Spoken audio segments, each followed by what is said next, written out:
द्वितीय अध्याय। आत्मशक्ति। आत्मशक्ति पढ़ते हैं। युगम धरित्री अस्यः। युग श्रेष्ठ के अधरों पर यह चंचल मुस्कान, अवश्य ही कोई प्राणी किसी घोर संकट में है। यह तो मुझ पर आक्षेप है अवधि, मैं तो मूक दर्शक मात्र हूँ।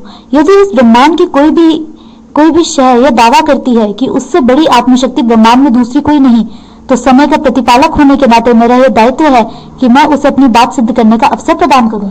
किसी अलग समय में, किसी अलग स्थान पर दो ऐसी शक्तियां जो खुद को सर्वोपरि सिद्ध करना चाहती हैं, आमने सामने हैं। अब यह देखना रोमांचक होगा कि इनमें से कौन किस पर भारी पड़ता है। जैसे ये देखना भी अत्यंत रोमांचकारी है कि इन दो महानायकों में कौन खुद पर पहले विजय प्राप्त करता है। इधर परमाणु और प्रचंडा का उनके प्रतिरूप सामना कर रहे हैं, मुकाबला कर रहे हैं। खुद से लड़ना इतना मुश्किल होता है, कभी सोचा नहीं था। मुझे जल्दी कुछ करना होगा, मेरी सारी दुनिया दांव पर लगी हुई है। लेकिन लगता है कि हार निश्चित है। एक परमाणु से जीतना मुश्किल है, मैं 5 के सामने कब तक टिक पाऊंगा।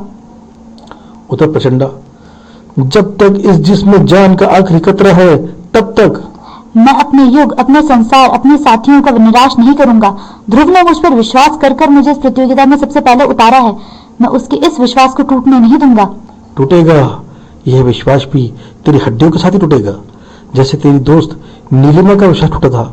याद है ना, तेरी आंखों के सामने ही उन हत्यारों ने गोली मारी थी उसे। ये क्या, मेरी आंखों के आगे नीलिमा की हत्या का दृश्य नाच रहे हैं। नीलिमा की मौत ने ही मेरी जिंदगी में वह तूफान खड़ा किया था जिसने 14 वर्षीय मास्टर विनय कुमार को वंडरमैन परमाणु बना दिया। उसकी वह कातर आंखें अब तक मुझे चैन से सोने नहीं देती। याद कर विनय, याद कर उन आंखों को। वह मरते वक्त भी अपने हत्यारों को नहीं, तुझे देख रही थी। तेरी दोस्ती वह तेरा पहला प्यार थी। नीलिमा, कैसे मन दिया तूने उसको। तू एक कमजोर और हारा हुआ इंसान है विनय। तेरी वाह में नीलिमा ने दम तोड़ा, उस मासूम को बचा नहीं पाया तू।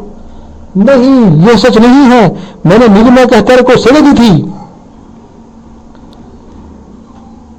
भड़ाक। तेरे पिता इंस्पेक्टर शांता कुमार को भी उस हत्यारे ने ही तेरे सामने मौत के घाट उतारा था। तू उन्हें भी बचा ना सका। नीलिमा की तरह तेरे पिता ने भी तेरी बाह में दम तोड़ा। उफ, बरसों से जिन जख्मों को अपने सीने में दबाए हुए था, आज मेरा यह वजूद ही हरा कर गया उनको। ये क्या हो रहा है? परमाणु प्रतिरूपों की गिनती बढ़ती जा रही है। परमाणु अचानक इतना तैश में क्यों आ गया? परमाणु के चेहरे के भावों से लगता है कि उसके दिमाग में भीषण उथल पुथल मची हुई है। ये प्रतिरूप परमाणु के दिमाग से खेल रहे हैं। तुमने युगम की बात पर गौर किया था?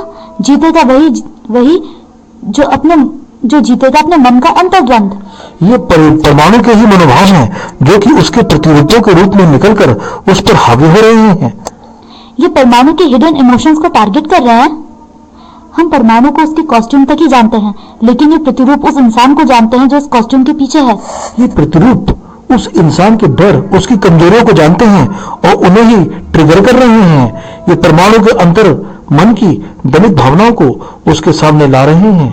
जितना ये भावुक भावनाएं परमाणु पर हावी होंगी, उतनी ही इन प्रतिरूप परमाणुओं की शक्ति और संख्या बढ़ती जाएगी। प्रचंडा का भी यही हाल है। हार मान ले माटी के पुतले, तो हमें कभी परास्त नहीं कर सकता। नहीं, अपने युग, अपनी पृथ्वी, अपने लोगों के विश्वास को हारने नहीं देगा प्रचंडा। तेरा युग, तेरी धरती, तेरे लोग, हा हा हा। इंसानों के साथ रहते रहते तू भूल गया कि तू इंसान नहीं, सिर्फ एक माटी का पुतला है। पंच महाभूतों द्वारा गढ़ा हुआ एक पुतला, फिर भला तेरे भीतर मानवीय भावनाएं कब से उत्पन्न होने लगी? मूर्ख है तू। तेरी जननी को ही तुझसे कोई मोह नहीं है, फिर तू किस संसार के मोह में पड़ा है? असत्य है यह। माता पिता का पुत्र हूं मैं। अपनी माटी से मुझे गढ़ा है मेरी माता ने। आकाश देव ने सदैव गौरव से ऊंचा रहने वाला मस्तक दिया है मुझे। जल देव ने पैर दिए और अग्नि देव ने शक्ति से फड़कती भुजा प्रदान की है।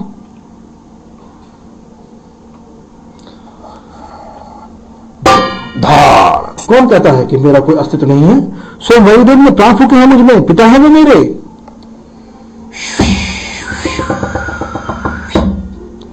फिर मातृत्व स्नेह के लिए तेरा हृदय क्यों भटकता रहता है? क्या प्रत्येक रात्रि वह स्वप्न तुझे सोने नहीं देता? जिसमें एक स्त्री अपने अबोध शिशु को गंगा की प्रचंड लपलपाती लहरों के हवाले कर रही है। उफ, मेरी आंखों के सामने वही स्वप्न उभर रहा है जिसने मेरा इंसानों के मध्य रहना दूभर कर दिया है। कौन है यह स्त्री जो अपने इस अबोध बालक को इन हत्यारी लहरों का सहर्ष ग्रास बना रही है? क्या उसका ममतामय हृदय पाषाण हो चुका है?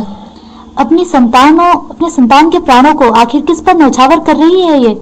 और मुझे सदैव नजर आने वाले स्वप्न में ऐसा क्यों प्रतीत होता है कि इस स्त्री का मुझसे अवश्य ही कोई घनिष्ठ भावनात्मक संबंध है। उस स्त्री के नेत्रों में अश्रु और मुखमंडल पर घोर पीड़ा बता रहे हैं कि ये कृत्य उसके लिए कितना हृदय विदारक है। उफ, अब और सहन नहीं कर सकता मैं इस स्वप्न को।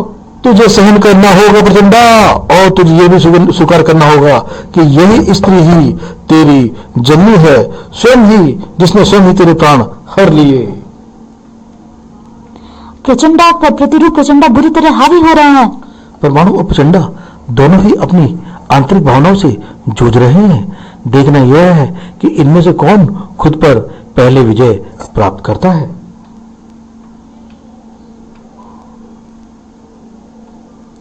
याद कर विनय, याद कर कैसे तेरे घर में घुसकर हत्यारे ने तेरी माँ को गोली मारी थी। जो इंसान अपने माता पिता की रक्षा ना कर सका वो अपने युग की रक्षा क्या करेगा? बस करो अब। और तेरा भाई, उसे तो तूने खुद मारा था ना? अपनी धरती हुई, अपनी मरती हुई माँ को दिया हुआ वादा भूल गया क्या तू? तू एक हारा हुआ नाकारा इंसान है विनय, स्वीकार कर यह बात। तुझे हमारे यहाँ तो मर जाना चाहिए, तू इसी लायक है। थू है तुझ पर विनय, थू है तुझ पर। आज वर्षों से अपने आप से जो जंग में लड़ रहा था वह हार गया। यह सही है, मैं कोई सुपर हीरो नहीं हूँ, मैं एक हारा हुआ इंसान हूँ। धिक्कार है मुझ पर, धिक्कार है। मेरी माता ने ही मेरा परित्याग कर दिया, फिर मेरा जीवन किस काम का? मैं अनिश्चित और अयोग्य हूँ, मेरा मर जाना ही उचित होगा। ये दोनों तो हार मान रहे हैं। ऐसे कैसे हार मान ले गई हरा पीले टिड्डा? अभी तू परमाणु है परमाणु, तूने बड़े बड़ों की नाक में दम किया है, मर्दों का मर्द है तू। उठ और इन सबको बता दे कि इनमें और तुझमें यही फर्क है कि ये सब मिलकर भी तेरी छाया मात्र हैं। उठ प्रचंडा उठ, पंच महाभूतों की सम्मिलित शक्ति का प्रतीक है तू, इस तरह नहीं हार सकता। वीरों का वीर है तू प्रचंडा, खुद से यूं परास्त नहीं हो सकता। काल की प्रत्येक घटना की साक्षी काल मूर्तियां भी हृदय थामे यह दृश्य देख रही थी। युग श्रेष्ठ, कुछ क्षण पूर्व तक कालरन इनके कौतूहल और उन्माद से गुंजायमान था, अब मरघट सा शांत है। क्या ये स्पर्धा दोनों महानायकों की पराजय के निनाद को पर समाप्त होगी? युगं धत्रियस्याढ्युम्।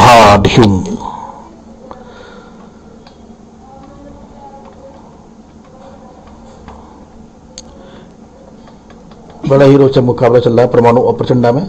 स्वयं से पराजित कमजोर इंसान होते हैं अवधि। ईर्ष्या, ग्लानि, आत्महीनता, आत्म प्रशंसा आदि ही वे प्रतिरूप हैं जो मनुष्य पर सदैव हावी रहते हैं। जो मनुष्य इन पर विजय प्राप्त करता है वही महानायक होता है, सुपर हीरो होता है। यह देखना दिलचस्प होगा कि जो किसी से नहीं हारते, क्या वो खुद से जीत सकते हैं? सब कुछ खत्म हो गया पापा, माँ, विजय, नीलिमा, सभी का दोषी हूँ मैं। तू सबसे बड़ा दोषी अपने मामा प्रोफेसर कमलकांत का है। तेरे मामा ने तुझे नया जीवन दिया, तुझे एक कमजोर हारे हुए नवयुवक से वंडरमैन परमाणु बनाया, पर तूने क्या किया? उन्हें एक गुनहगार का जीवन जीने के लिए छोड़ दिया। मेरे मामा, कैसे भूल गया मैं। जब भगवान ने छोड़ दिया था तब भी मेरे मामा ने मेरे साथ नहीं छोड़ा था। मैं ऐसे हार नहीं सकता, ये तो मेरे मामा का, परमाणु का, रचयिता का अपमान होगा। सॉरी गाइस, मरना कैंसिल। तेरा जीना मरना तेरे नहीं हमारे हाथ में है, तू हमारा मुकाबला नहीं कर सकता। परमाणु का कण प्रोफेसर का ऋणी है और हमेशा रहेगा, जैसे मेरे मामा को मुझ पर विश्वास था और हमेशा रहेगा। मैं अपने आप से नहीं हार सकता क्योंकि मेरे मामा ने मुझे हारना नहीं जीतना सिखाया है।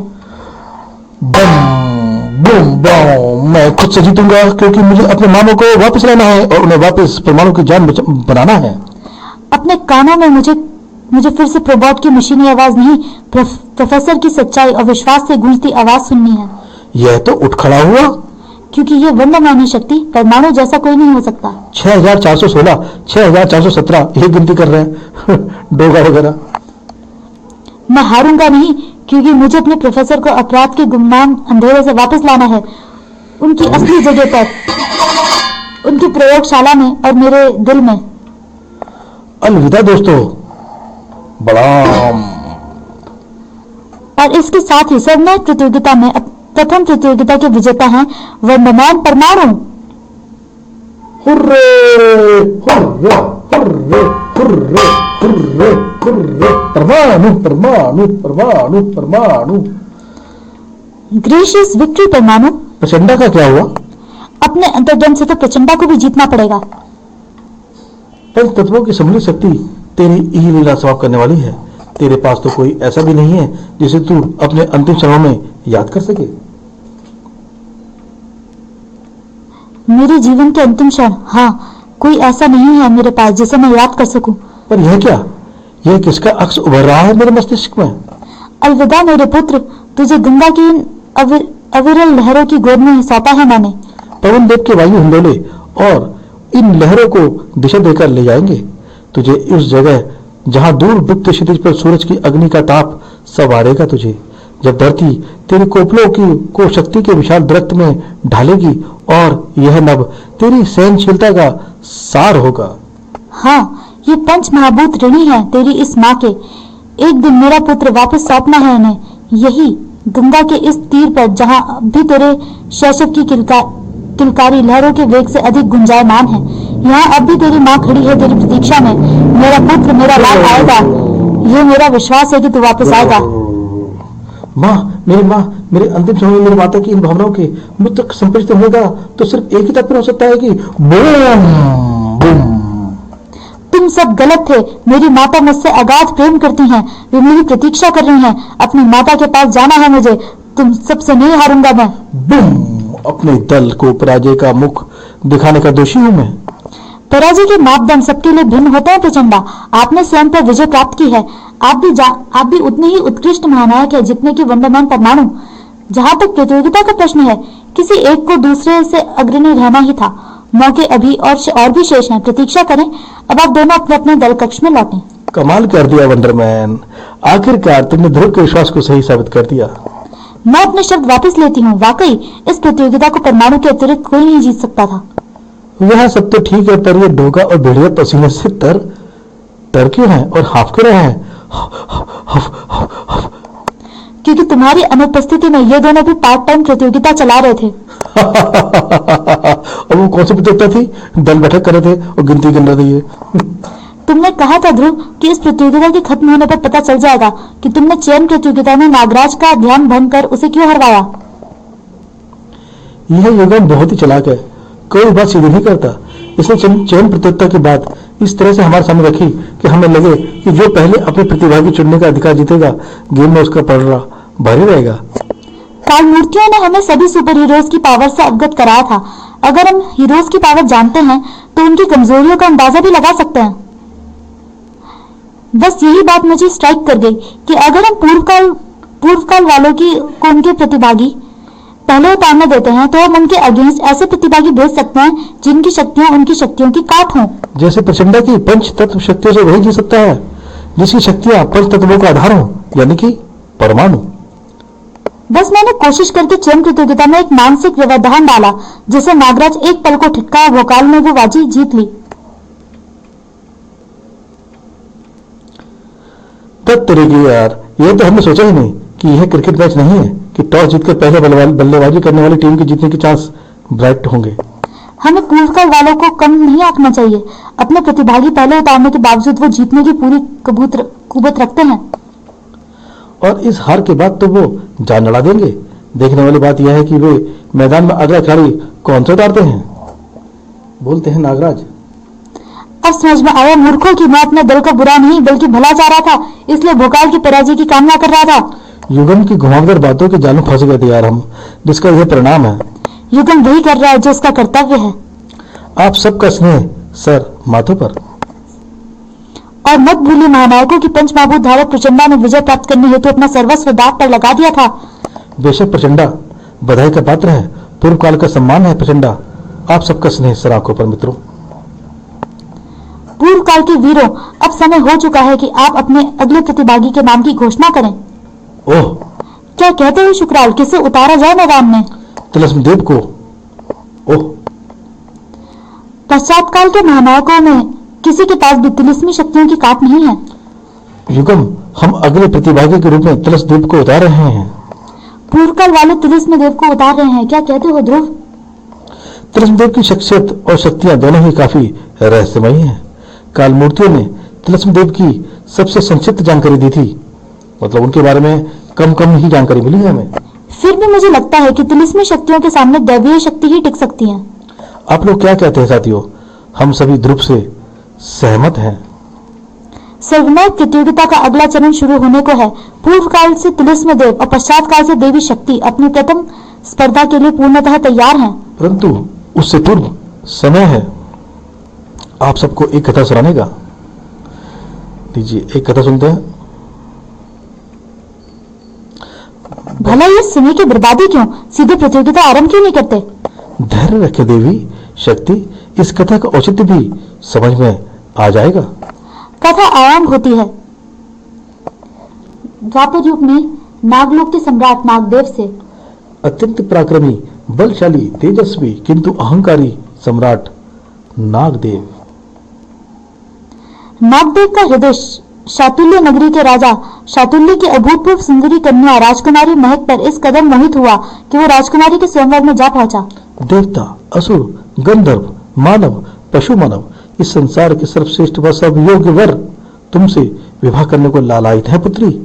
इनमें से जिसे भी तुम चुनोगी उसका जीवन धन्य हो जाएगा। स्वयं देवताओं के राजा देवराज इंद्र से योग्य वर भला कौन होगा तुम्हारे लिए राजकुमारी महक? असुर राज सूर्या को ही चुनना राजकुमारी। मैं हूँ राजकुमारी के लिए सबसे योग्य वर। नहीं, मैं हूँ सबसे योग्य। सारे लोग बैठे। स्वयं को योग्य सिद्ध करने में तुले हुए वे भंवरे कहाँ जानते थे कि उस महक को अपना बनाने का जुनून पाले एक सयाद तूफान बनकर उन्हें उड़ा देने वाला था। ओहो, ठहरो।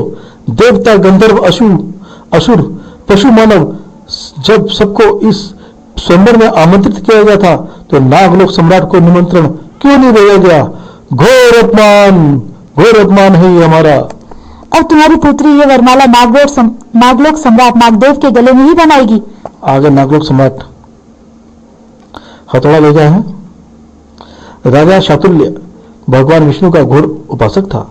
भगवान विष्णु के वरदान के फलस्वरूप ही उसे महक रूपी संतान प्राप्त हुई थी।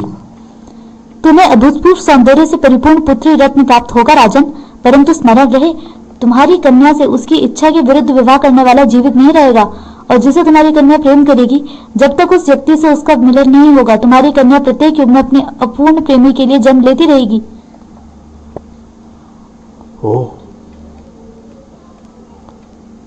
परंतु शातुल्य नहीं जानता था कि वो तो सिर्फ एक मोहरा है।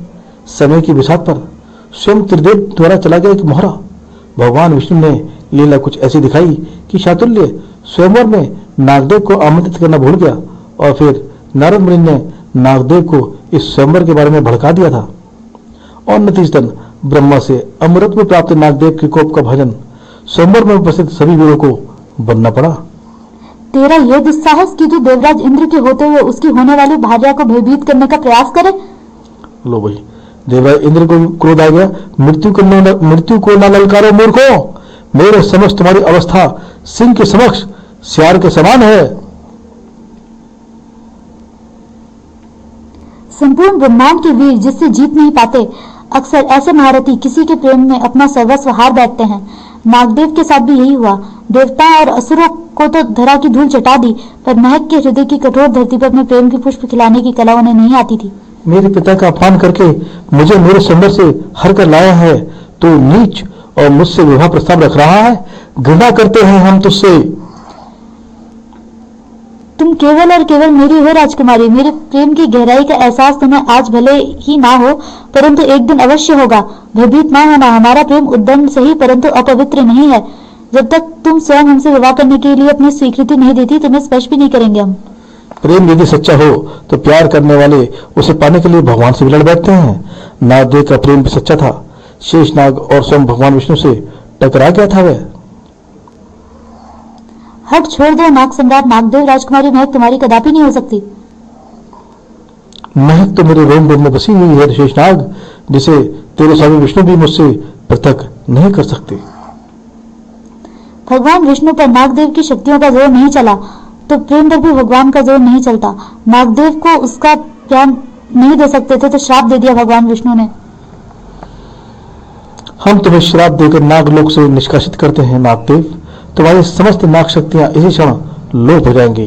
तुम अपना अमर जीवन एक तपस्वी के रूप में मृत्यु लोक में बिताओगे। और तब से त्रेता युग से काल के अंतिम छोर तक नागदेव तिलिस्म शक्ति धारक महातपस्वी तिलिस्म देव के रूप में विद्यमान है। पुराने घाव ताजा करने के लिए धन्यवाद युगम। तिलिस्मदेव कहते हैं, काल मूर्तियों द्वारा तिलिस्मदेव का ये विवरण पहले ही दिया जा चुका है, फिर यह रिपीट टेलीकास्ट क्यों? आज पश्चात्काल वालों ने धरती पर कुछ ही ढंग की चीजों का सृजन किया है, जिनमें से एक है फिल्में। इस मौके पर मुझे एक डायलॉग याद आ रहा है। कहते हैं कि अगर सच्चे दिल से किसी चीज को चाहो तो सारी कायनात तुम्हें उससे मिलाने में जुट जाती है। ये बावला बैठे बैठे फिल्में देखता है। नागदेव और महक की एक तरफा प्रेम कहानी यहीं खत्म नहीं हुई, पिक्चर भी बाकी है मेरे दोस्त। शर्त लगा लो, इसकी फेवरेट फिल्म शोले होगी। पूरा गब्बर लगता है ये। नागदेव को उसके अपराध का दंड मिल गया, लेकिन उसका उद्दंड प्रेम अपना काम कर चुका था। इस प्रेम अगर ने नागदेव का सर्वस्व जलाकर राख कर दिया था, उसकी धा महक के हृदय को भी झुलसाने लगी थी। उफ, ये क्या हो गया हमें? क्यों प्रतिपल हमारे हृदय में उस निकृष्ट नागदेव का विचार आता है? क्यों जब भी हम दर्पण देखते हैं वह अपने चेहरे की जगह उसका प्रतिबिंब पाते हैं? तोड़ दो शीशा। सुना है प्यार युगम से भी बड़ी बला है। राजकन्या को भी प्रेम दीवारी बना देता है। महक निकल पड़ी अपने प्यार को तलाशने। राजमहल के मखमली कालीन पर पड़ने वाले पांव में तपती धूप से जलती चट्टानों ने छाले डाल दिए थे, लेकिन उनका दर्द उसके दिल में उठती टीस के सामने कुछ भी नहीं था।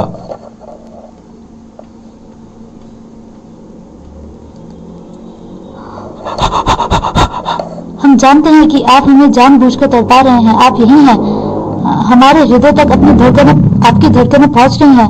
हम आपसे मिले बिना नहीं लौटेंगे, यही प्राण त्याग देंगे। अगर प्यार सच्चा हो तो लफ्जों का मोहताज नहीं होता, अफसाना दिल से निकलता है और दिल तक पहुंचाता है। जल ग्रहण कर देगी।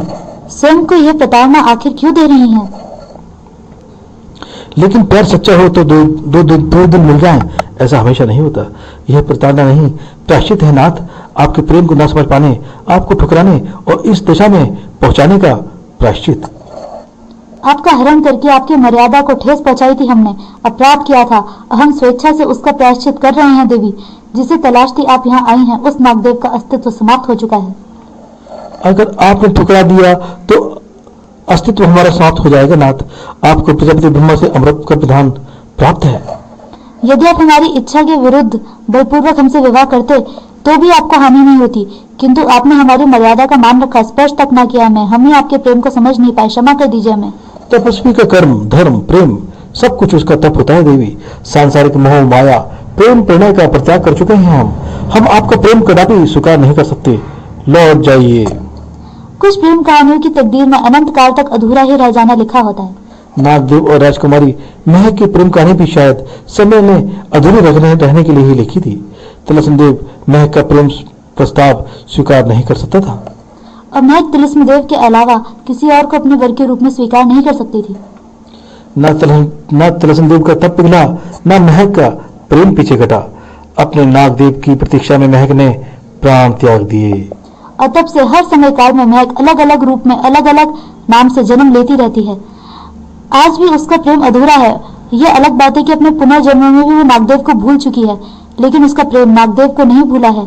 अगर किसी जन्म में किसी अन्य पुरुष से महक का विवाह भी हुआ तो भगवान विष्णु के राजा शातुल्य के दिए वरदान के कारण फलित नहीं हुआ, क्योंकि महक का मिलन तो सिर्फ उसके इच्छित वर से ही हो सकता है और वह वर किसी के साथ मिलन नहीं कर सकता। क्यों तिलिस्मदेव?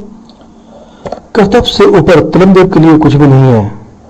और इस पर आपके क्या मनोभाव हैं देवी शक्ति? यही कि पुरुष होते ही नीच हैं, भले ही वे तपस्वी क्यों न हो। अच्छा क्या युगम जो ये प्रताप चला दिया। अब शक्ति के एक एक बार में महक पर किए गए नागदेव के अन्याय का हिसाब होगा। तो फिर देर किस बात की? प्रतियोगिता आरंभ करो अवधि। जो आज्ञा युगश्रेष्ठ। युगम धर्तृयस्य।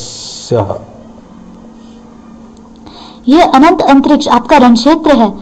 अपनी संपूर्ण शक्ति लाकर आप तब तक द्वंद करेंगे जब तक आप में से कोई एक अपनी पराजय स्वीकार नहीं कर लेता। युगम ने जो कहानी सुनाई उसके बाद तो वाकई शक्ति त्रिशूल देव की बुरी गत बना देगी। युगम का वह कहानी सुनाने का मकसद सिर्फ शक्ति का गुस्सा भड़काना नहीं हो सकता नागराज। तो फिर मकसद क्या है उनका ध्रुव? यह तो मैं नहीं जानता, पर इतना तय है कि वह मकसद ही इस प्रतियोगिता का परिणाम निर्धारित करेगा। वार कर तपस्वी, शक्ति तुझ पर कोई दया नहीं दिखाने वाली। किस दुविधा में डूबा तपस्वी? हथियार उठा, मुकाबला कर, या फिर लड़ने से पूर्व भी हार मान ले। आपको प्रथम वार करने का अवसर दे रहा था देवी, अब मेरी बारी है। बूम! इधर इंद्रलोक। यह कैसी भीषण घटना थी जिसने इंद्रासन समस्त देवलोक को कंपित कर दिया है। कहीं हमारे मूर्ख दुस्साहसी असुर भ्राताओं ने देवलोक पर पुनः आक्रमण तो नहीं कर दिया? नारायण नारायण, आपको अंदेशा नहीं है देवराज, ये विद्या असुरों के आक्रमण से कहीं अधिक गंभीर है। क्या कह रहे हो मुनिवर? असुरों से भी विकट? बिना ऐसी कौन सी विद्या पड़ी? युगम द्वारा आयोजित सर्वनाथ प्रतियोगिता जिसमें देवी शक्ति और तिलिस्म देव आमने सामने हैं। अनर्थ, घोर अनर्थ हो गया जाएगा मुनिवर। आपको तो सब ज्ञात ही है, यदि ये टकराव हो गया तो देवलोक क्या पूरा ब्रह्मांड ही खिल हो जाएगा। इसलिए तो यहाँ आए हो देवराज, शीघ्र समस्त देवगणों के साथ आपको पहुंचना होगा।